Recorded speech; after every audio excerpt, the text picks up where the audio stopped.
قرآن کریم میں غالباً آل عمران میں جہاں ذبیحہ کا ذکر ہے، حلال کھانے کا ذکر ہے، وہاں یہ ذکر آیا ہے کہ ہم وہ چیز نہ کھائیں جس پہ اللہ تعالیٰ غیر اللہ کا نام لیا گیا ہو۔ آگے چل کر غالباً سورۃ الانعام میں قرآن کریم میں اللہ تعالیٰ فرماتے ہیں کہ ہم وہ چیز بھی نہ کھائیں جس پر اللہ تعالیٰ کا نام نہ لیا گیا ہو۔ سوال یہ ہے حضور کہ ایسا گوشت جس پر اللہ تعالیٰ کے سوا کسی اور کا نام نہیں لیا گیا، لیکن اللہ تعالیٰ کا نام بھی لے کر اسے ذبح نہیں کیا گیا، کھانا حلال ہے یا حرام ہے؟ اس کا ترجمہ کر لیں، اپنے سوال کا ترجمہ تو کر لیں۔ یہ دونوں آیات ایک دوسرے کے منافی یا مخالف نہیں ہیں، بلکہ ایک دوسرے کی روشنی میں نسبتاً زیادہ وسیع مضمون سمجھ آ جاتا ہے۔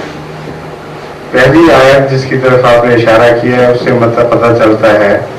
کہ اللہ کے سوا کسی کے نام پر اگر کوئی چیز ذبح کر دی جائے تو خدا کے ماننے والے اس کو ہاتھ بھی نہ لگائیں، اور یہ شرط نہیں ہے کہ اگر بسم اللہ پڑھ لو تو پھر اس کو کھانا جائز ہو جائے گا۔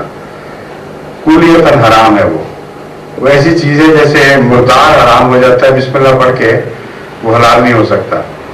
یا چوٹ لگ کے مرا ہوا جانور حرام ہو جاتا ہے، یہ سور حرام ہے، وہ اس درجے میں چلی جاتی ہے۔ دوسری چیزیں وہ ہیں جن کو جو نیوٹرل ہیں،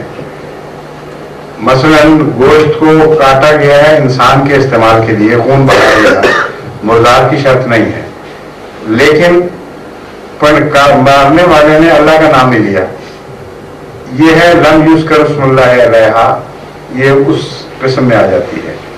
اس کے مطابق حضرت صلی اللہ علیہ وسلم نے فرمایا کہ اگر کھانے والا کھانے سے پہلے خود بسم اللہ پڑھ لے تو حلال کے بعد بھی اس پر بسم اللہ پڑھی جا سکتی ہے، کیونکہ اس سے پہلے غلط نیت شامل نہیں تھی، اس لیے وہ نیوٹرل درجہ رکھتی ہے۔ چنانچہ حضرت عائشہ صدیقہ رضی اللہ تعالیٰ عنہ کی روایت ہے جو بخاری میں درج ہے کہ ایسا گوشت آتا تھا جس کے متعلق ہم نہیں کہہ سکتے تھے کہ وہ اسلامی طریقے کے مطابق ذبح ہوا ہے یا نہیں، بسم اللہ کسی نے پڑھی ہے کہ نہیں۔ رسول کریم صلی اللہ علیہ وسلم کی ہدایت تھی کہ تم بسم اللہ پڑھ لیا کرو اور وہ گوشت جائز ہو جائے گا۔ اس لیے جب رسول کریم صلی اللہ علیہ وسلم نے خود تشریف فرما دی جن پر قرآن نازل ہوا ہے، تو کسی بحث اور جھگڑے کا سوال ہی باقی نہیں رہتا۔